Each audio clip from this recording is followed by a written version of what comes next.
All right, welcome to Comedians in Elevators podcast. I've got my guest Jeremy here. Jeremy, say hi. Want to introduce yourself? Tell us a little bit about yourself. So again, my name is Jeremy, and I am right now away from home because of some family business. So I'm back up in my hometown, and I am a screenwriter and all-around attempt at super dadness. And so I'm just excited to be here with you today. So screenwriter is super critical. I know comedians in elevators, so everybody is funny in one way or another, right? And so the whole idea here is that we kind of go over, balancing the comedian versus the comic. So there, just to define it, at least from my definition, is a comedian is a funny person, and a comic is anybody that can tell a funny joke, right? And so, you know, nobody's one or the other. It's on a spectrum, but some people lean one towards the other. Is it 41, 49, 51, whatever that ratio is? So there's a whole kind of spectrum there. But if you were to say, which side do you lay on, which would you say you would want to be if not are, Jeremy? I'm definitely not a comic because if your life was on the line right now, I couldn't tell a joke to save you. But I do enjoy jokes, but I find that's more of a you memorize something and then you try to play to the right room where so I'll lean Okay. far, far, far heavily towards being a comedian. And I would say I'm a situationalist. I like to take situations that already exist and then put a comedic take on them. And that's kind of what my extremely small group of people kind of come to me for is what's he going to do with this piece of information? Okay, so can you give an example? A situation that already exists. So is that like a past event or or a fictitious situation? It honestly can be anything. So one of my go-tos is I search every cool, quote unquote store that I can find for the best greeting cards. And then Okay. say on Instagram, then I post the card and then I put my sort of rebel punk rock take on it. So that's super cool. So I've got here, I wrap it in gold. This is one of my comedy joke books from Okay. a famous instructor and comedian. My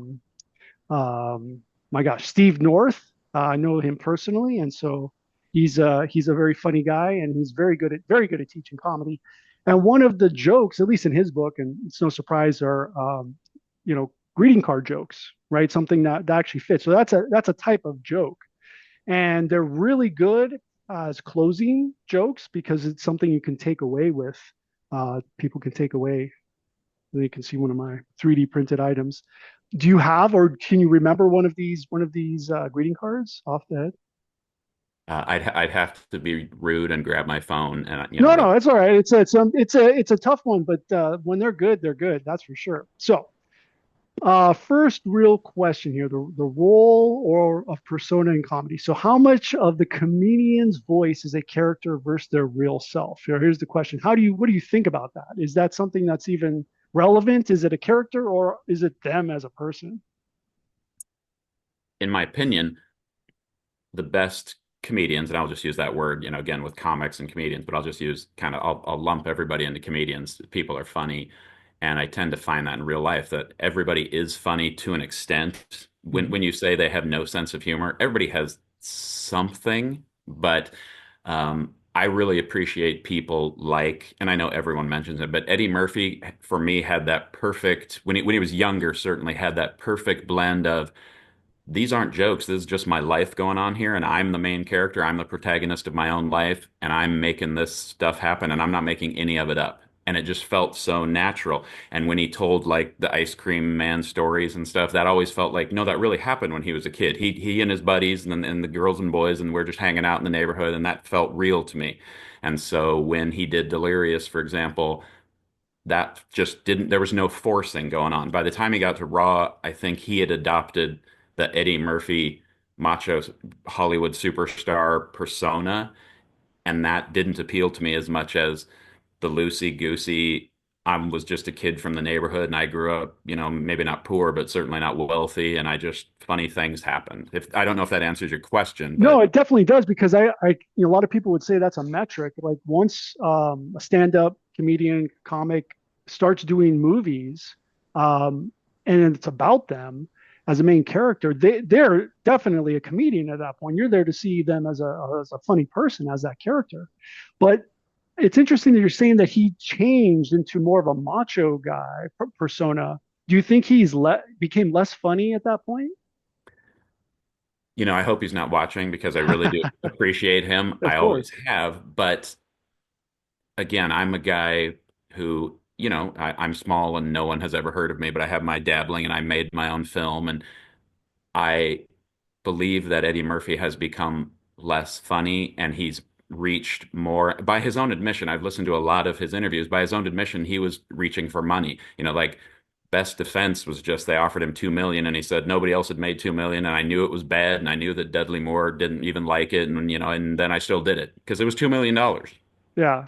Yeah, that's something a lot of comedians, stand-up comedians, they're funny when they're poor, right? They're Sure. doing it because they're, what else they're at the end. What else can I do? I'm gonna be, go do stand-up and they're funny. And then the money comes and then it all changes, right? One is the family and the other is the money. And then they tend not to be as funny, but they got there at the first place. So they were funny. So yeah, that's it. That's definitely a pattern. But I would Um, say that it's very much exactly the same thing as Mike Tyson. When he's scrabbling, he's the jungle tiger, he's a killer, and then the money comes and then he just, takes a dive the next time because all he's been doing is drugs and women. That's all, yeah. And maybe the training part, right? It's kind of like, Yeah, I yeah, won't train as hard because I yeah, got the money. And that's right. definitely with the comedy is you don't need to do, those bad clubs just to get on stage because you got the money and you don't need the practice, but you always need the practice, right? Sure. You just don't do it anymore. So my So yeah, dad, I can jump in. My dad used to say, practice never makes perfect, practice makes permanent. right. 100%. Yeah. Hopefully it's, yeah. I mean, for comedy, you don't want to memorize the worst jokes, but I've done that trying to like, it is funny to me. And I just keep saying the same stupid joke over and over again. Sure. So that brings me to question number two, punching up versus punching down. How do jokes that work on one in one place bomb in another? So I know you haven't done stand up, but we all have seen it. Like someone stand up comedians telling a joke, and you're like he knows it's funny to him or to what he usually tells to people, and then all of a sudden nobody's laughing. Has that? As a kid, and I think I can, so I haven't done what you're doing and probably many of your other guests. I haven't ever had to face a room full of people who want to heckle me and they want me to fail maybe, but they also really want me to be funny and so forth. But in my family growing up, very large Polish family, you had to be funny or really intelligent or you weren't going to be able to talk at a family gathering.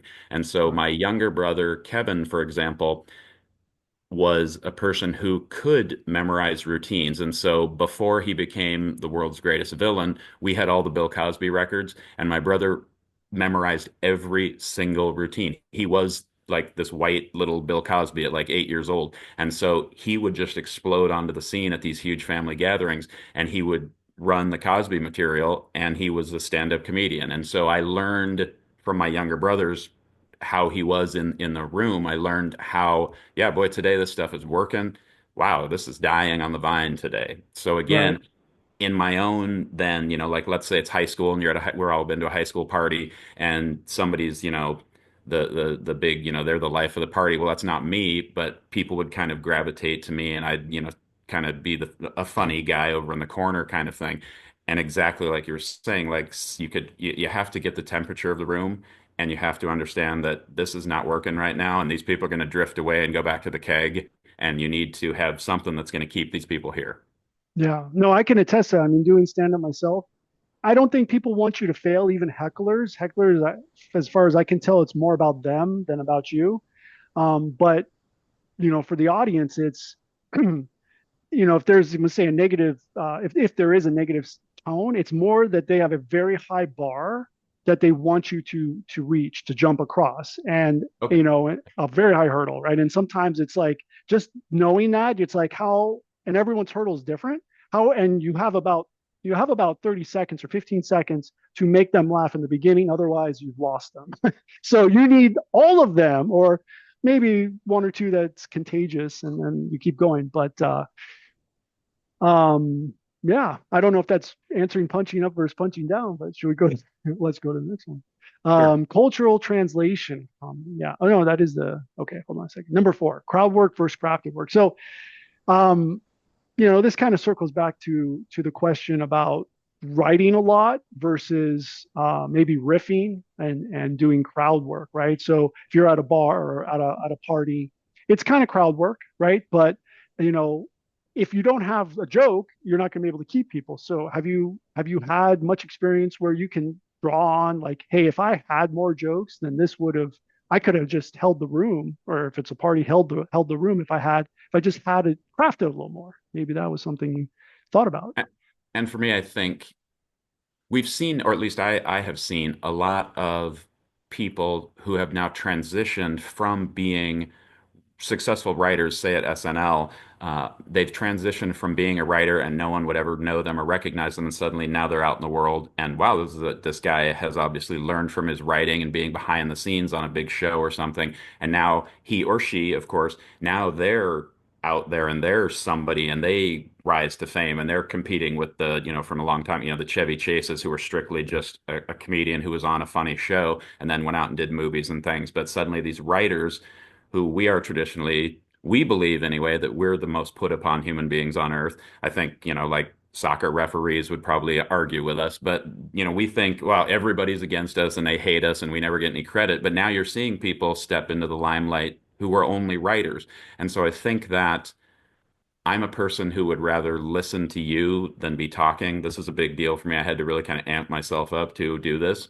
Well, you're an So introvert, I would assume. yes, Yeah. yes. But I do enjoy what you were saying. So I've never done what you do. That would, be something I'd really have to work up towards to be in a live room type of situation. But again, big family, tons of people there. The weddings that were in my family were, like 500 to 1,000 people kind of deals. And so you've got to be good. Like I said, if you're not really intelligent and can talk about some really like, wow, he's the brainiac over there, or you're not really funny, no one is going to pay attention to you. And everybody at some point, even an introvert, likes a little bit of attention. And so Yeah. I think you have to learn to take the temperature of a room and you have to know. And yes, I know exactly what you're saying.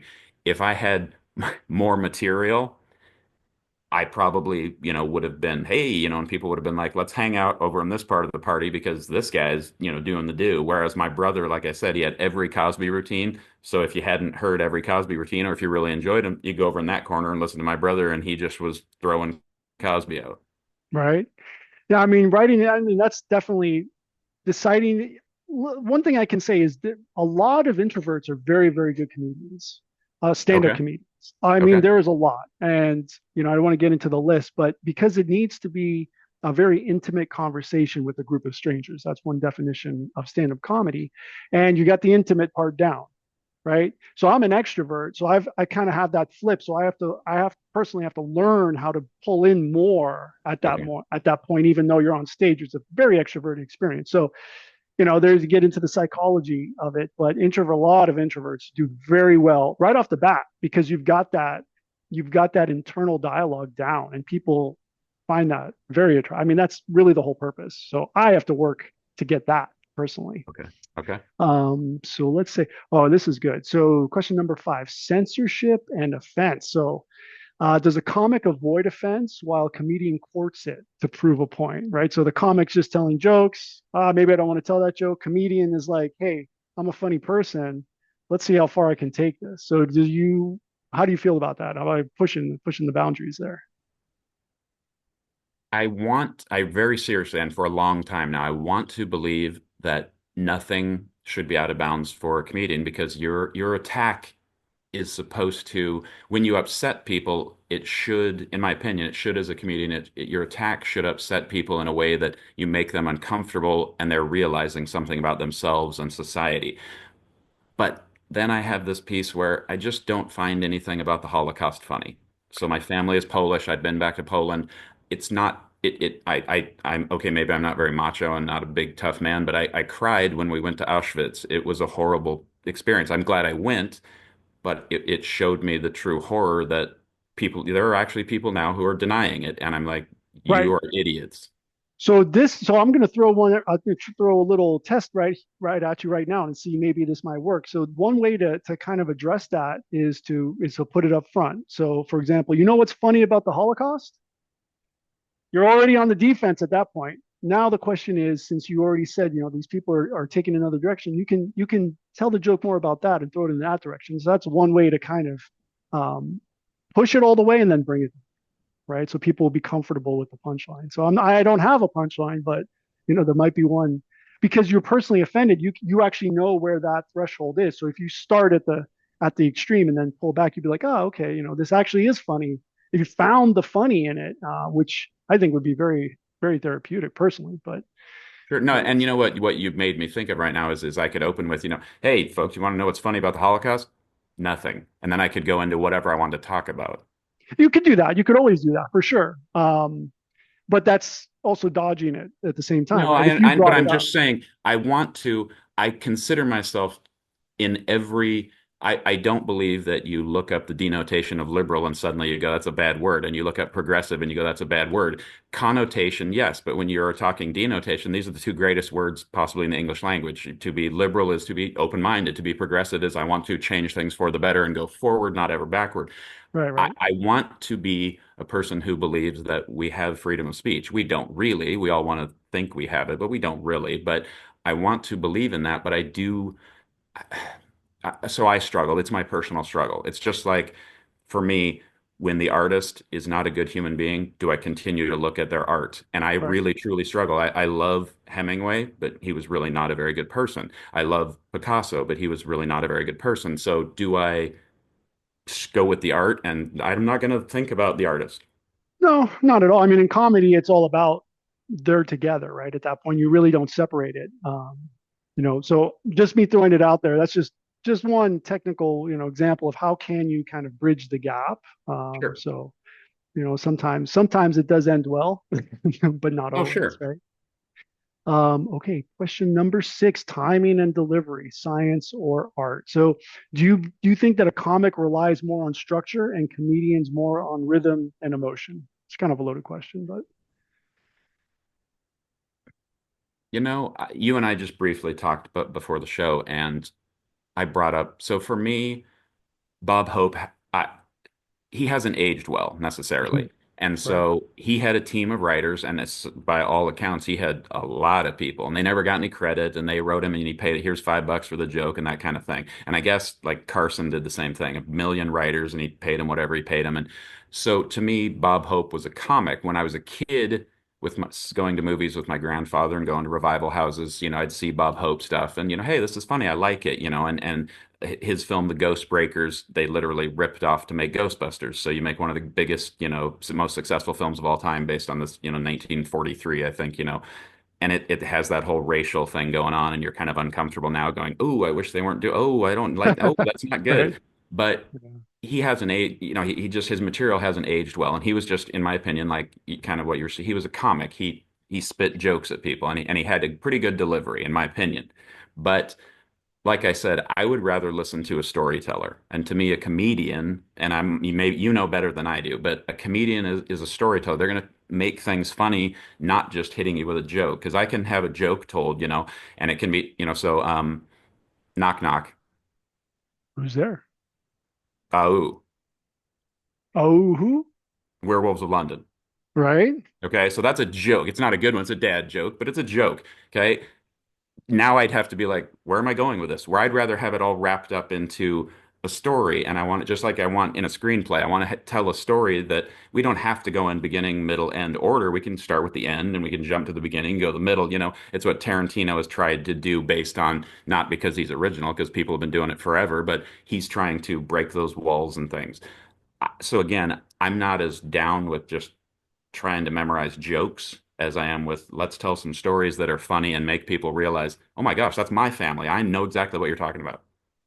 So there is one part of that. It is, when they have weekly or nightly shows, it's hard to come up with new material, right? So they definitely going to need writers to do that. But you can see where maybe it's not in character, and that's the tough part. That's where comedians like Eddie Murphy and anyone that does movies, their character's so clear that the writers can write jokes in their style. for a movie, it's easy because you can keep kicking out the bad ones. But if you have a daily, weekly show, you're going to start getting jokes that aren't so good because hey, you need material, right? So that's kind of a tough one to But I guess because I haven't seen Bob Hope stand up comedy, I probably should look that up. But I'm assuming he was probably pretty good It, at and the very at the beginning. time, and like I said, I go back and because again, I don't believe in heroes, but my grandfather would have been my hero if so hey, your guy doesn't, oh, but I had a hero. So anyway, he would take me to the movies, and so we'd see the Seven Little Foys at a revival house in Seattle or something. But when I had started looking and like what you can actually find is so many of his USO shows, so at Right. Vietnam Yes. and going back to Korea and going back to World War II, and you can see the actual here's his patter, here's him out on stage, here's him bringing in, the Andrews sisters and things and having these beautiful women who sang and then he's always joking about Crosby because they were truly best friends and so they didn't just make movies together and so their patter together is always, boom, boom, boom, boom, boom, and they're really good still together. But Hope on his own, it's just not, he was huge. He blew up. He was one of the richest people in the world, with Crosby, and it just doesn't play to me. I'm not a 1940s audience, but it just doesn't work anymore. Good point. Good point. All right. Next question. Laughter versus applause. So do you think that comics are just chasing laughter and comedians chasing applause breaks that validate the message? For example, do you want the clapping or do you want the laughter? Which do you think would be more valuable? So I'll jump back into my own personal history just for a second. My brother wanted people to laugh. He wanted that validation. He was desperate Right. for validation. That's why he wanted to tell jokes, and it's why now he's the lead singer of a band. And I think he is an artist. He writes quite well, and the band is very talented. But I still think there's that. I want to be out in front of people, particularly hot ladies, and I want people to be like woohoo and scream my name and stuff like that. I don't Right. want any part thing to do with that. I don't. That's why I'm a screenwriter. I don't want people to scream my name, and I don't want to walk down the street and have somebody go, "Hey, there's Jeremy" or something. I don't want that. I don't want anything to do with that. As far as what you're saying, I think I'm sounding maybe like I'm kind of bagging on comics. If you can tell just a cycle of jokes and keep people laughing, I appreciate a joke as much as anybody else. I really do. I like laughing. I like laughing at funny stuff. So I'm not really bagging on them. I just prefer to be enveloped in a story. It's probably why I'm a writer. I like to have this full experience of, wow, I'm in this world. And like I said, like Eddie Murphy made me believe there were like 7 or 8 kids waiting for the ice cream man, and this stuff really happened. I never Yeah. believed that Bob Hope really, this stuff happened. He was just like, oh, these words put in this order, the ha ha ha, that's funny. So Right. I would prefer to have if people only clap, like let's say I was on stage for someone was like, "Oh my God, he's the last human being alive who could be on," because they wouldn't pick, they'd pick you way That like would be hilarious though. so I, Just so I, being that's how you go on. I'm the last person. There's nobody else left. That's why I'm here. yeah, And people would love that. People would love okay. that. It's So endearing. so if I go out there and do my shtick, it would be I want people to, I'd love them to laugh. That'd be great. I would also like them to go, oh, oh, wow, oh, listen, oh my God, did you hear what he just said? That kind of thing. And I'd like them to walk out thinking about what I had been saying, not just, hey, where's the pizza? For me to go to a movie, I'd rather hate it than be indifferent because Yeah. when you're indifferent, the lights go down and you walk out and you go, dude, want to get a burger? The movie meant nothing. You just spent Right. $18 to have an hour and a half of nothingness. I want someone to come out and go, that was crap. I hate it. Who wrote? We should find these people and let's get torches. I want to be hated, not indifferent. If people love me, yay. But not to be indifferent, not just to go, he's lousy, but I don't want to talk about him because he didn't make any difference in my life. Then I'm just going to ask an offside question. How do you feel about French noir? I am, I, I'm a fan. I am. But there's no ending, right? See, okay, now you're going to come into my wheelhouse and this is so the greatest ending of any film that there is, and I'm not even going to say in my opinion, I'm just going to flat out say the greatest ending of any film is Carpenter's The Thing because you don't know what's going to happen to those men. They just the lights go down and Right. what do you think? Are they the monster? Are they not? Are they dead? Right. Does the cold get them? Are they dying, freezing to death? And that to me is like that's a film ending where everything is tied up in a little bow and everything. Mhm. No, I want to so for a comedian, for someone like yourself, or I don't know what you consider. You didn't tell me, but I'm if going with the 51 comedian. Okay. But I want someone to walk out of that theater where they just spent a crud ton of money now. I mean, I can't believe like Springsteen now, when I saw him when I was a kid in the 80s, and now he's like $300 for the crappy seats. I'm like, Right. holy mackerel, and I go to Springsteen because not so much that it's, he's the rock and roll boss and everything. I think he's America's greatest poet of all time. The writing is unbelievable. I go to listen to stories about Americans, about human beings. And that's what I want when I go to a comedian. And I think when Eddie Murphy was younger and he had that, not Raw the movie, but he had the rawness, he had he was hungry, he hadn't been paid a gazillion dollars. The stories felt real to me. I 100% agree. You're pretty much answering the last two questions, but just to put the bow on the last one, Okay. the question is legacy, right? Who gets remembered? Will the comics tight five on stage survive time, or will the comedian's cultural point of view be more timeless? Wow, that's great. That really, I'm not just saying this either because you paid me or anything. That's a great question. I don't think I have an answer. I really think if you're if you're somebody who just does stand up, I'm my opinion is I'm sorry, but you're not going to be remembered. You're gonna if you make the transition to TV or the movies based on our society now, then you've got the chance. I think you have to be good, you have to work, and they may work just as hard. I mean, I know these people work just as hard and they work really hard, but I think if you're just, hey, that guy played clubs and and a couple times he played the little small stadium or whatever, I think 20 years and people be like, who? But if you made a movie, one movie, and people be like, oh yeah, he was that guy. But what about things like Netflix specials? Yeah, no, but see, to me, a Netflix special puts you on TV now, my man. You're not just a guy who played in clubs Okay, because nobody can remember you. But you had a but it TV. is stand. It is just pure stand Yeah, up. no, no, no. And I agree. And like I said earlier when you and I were talking, so Delirious is Eddie Murphy just killing. He's a killer. He has a knife and he's killing that audience.